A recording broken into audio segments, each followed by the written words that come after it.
positive peeps. It's me, the lovely Lori, the positivity princess. Welcome to another episode of the Lori Show.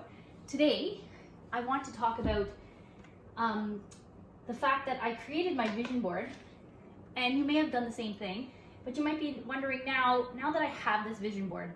Yeah, it looks great, it's got everything I want. If everything here happens, or when everything here happens, sorry, I ran up and down the stairs. Anyways, when everything happens, great, I'll be really happy, or, I'm going to be happy now knowing that it is going to happen. Here's my vision board, and I have it ready to go. I've made it, and you might be thinking to yourself, okay, I've made my vision board, now what? What do I do with this? What do I do with this thing?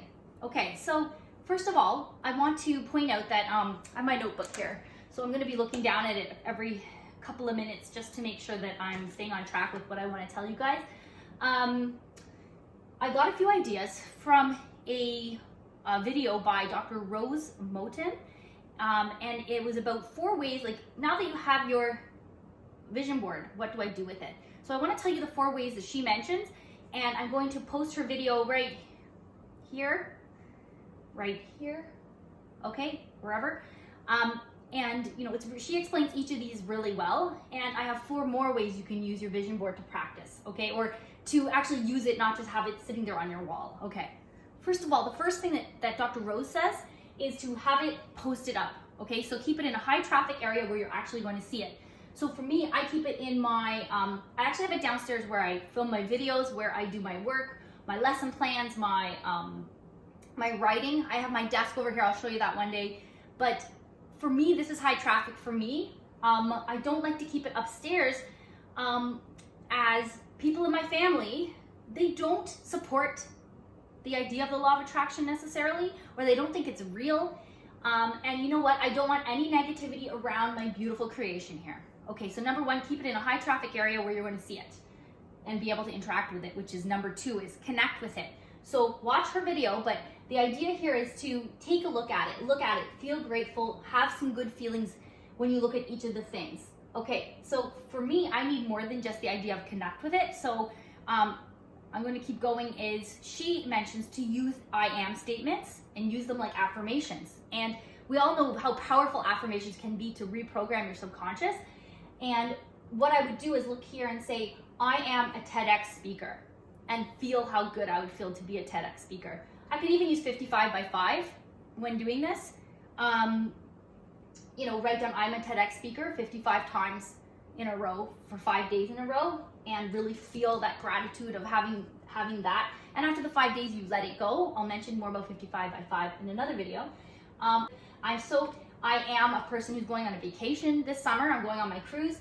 I am a New York Times bestseller. So when I use these powerful statement of I am declaring to the universe a state of being, which is really important, because I'm going from a state of I am not these things, but I am, okay? Because I'm saying I am. The fourth one she says is to get out of your own way, and I love this one. It's this idea of, an idea mentioned in a lot of videos I've been watching about reality transurfing, is this idea of us worrying about how we're going to make our things happen, our goals happen, and that really does get ourselves in our own way, because the universe will provide the how. Your job is to know what and when and who and what it's going to feel like, and to feel good about it already being done and already having that in your possession. Okay, so my 4 ways that I want to add. Okay, so these are 4 ways that I've been using to interact with my vision board that I've only had put together for maybe a week now. Okay, I like to use the 17-second rule. So in the 17-second rule, I pick something that I'm going to be grateful for and really, do my laser focus on, and Abraham Hicks method. So what you do in it is really, really focus on the positive feelings and what it is that you want and how you're going to feel once it's manifested, and really create this one slide or one vision or one image of what it is that you are manifesting, or see it from the end, see it as if it's already there, but really focus hard on it for 17 seconds, not letting any seed of doubt in. So that's what I've been doing with, let's say, my Escalade. So even when I'm in my own car, or, you know, I look at my Escalade and I remember, and I hold onto the steering wheel of my Escalade, and I do this for 17 seconds. So I set my timer for 17 seconds, and I'm in my Escalade and I'm listening to the radio, and I'm just imagining how high up on the road I am. Because right now I drive a Honda Civic. This would be a completely different feeling. And I know I want the leather, the black leather interior, and I know I want my beautiful white with a pearl finish. Like I know exactly what I want it to look like, and that new car smell. So I do that for 17 seconds so intensely. And if I have time, I do it 3 more times for a total of 68 seconds. If not, I just do the 17 seconds. Okay, the second way that I'm giving you guys, which is method number 6, would be to live in the end. So what I'm talking about here is seeing each image as a documentation. So seeing each of these as like a past tense image of what's already happened, and be grateful for it. So I'm using my visualization again, and I'm acting as if and living from the end in my vision. So I'm picturing myself, I have here this idea of all this money. So my amount of money, being laser focused, is say, I want $5,515,836. So I imagine going into my bank account, seeing the money, and being so happy that it's there, and thinking of that in the past. It's already done. I'm already happy for it. I don't necessarily know at the moment where it came from. I have some ideas, but I'm letting the universe do that. Okay? And weight number 7 is journaling and scripting. So for each of my things that I would like to manifest, I am writing a journal each night of what it looks like. So it's sort of like visualizing, but on paper with words. So for my my 30 Days So Happier You book that I wrote with my beautiful twin sister, Kara. Hi, Kara. I have here that it's a New York Times bestseller.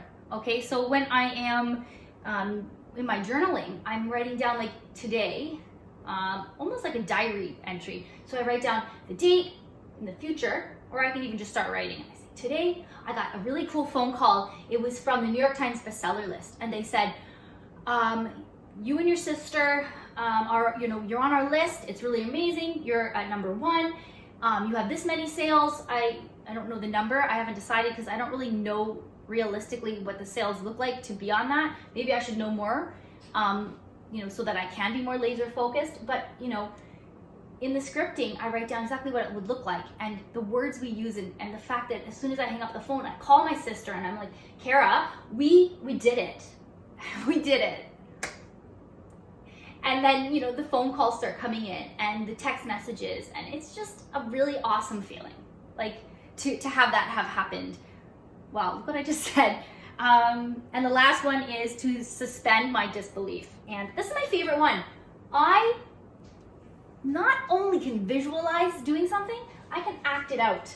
So I can put on like a little act. Okay, so I say to myself, I want to be a TEDx speaker. So what I did, and I'll show you, is I put on the clothes that I would wear, my manifestation outfit, you could call it, and I have my own intro music, and I come out and I know what I would talk about. In my TED speech, I say, thank you so much for having me. I'm so happy to be here.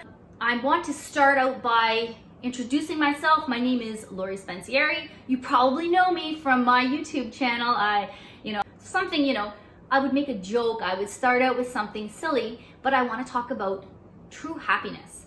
And that's my topic. And yes, law of attraction is right in there, but I know that I'll reach more people by talking about happiness as a topic and simple strategies that you can use to get there. Just like my book says, 30 Days to a Happier You, and my other little book that I self-published, 10 Ways to Happy. They both have similar ideas, and they're all ways to raise that vibration. Raise it up, people, come on.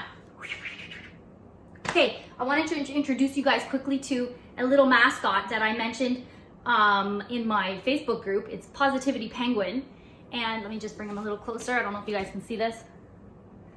But he is going to be in our little videos as our little mascot. And I just wanted to add this little element of creativity, because that's how I roll. I'm a creative soul. And I teach I've taught children in the past. I'm a high school teacher now. They love, you wouldn't think so, but they love when I'm a little bit silly. They love when I pull out a storybook and read to them.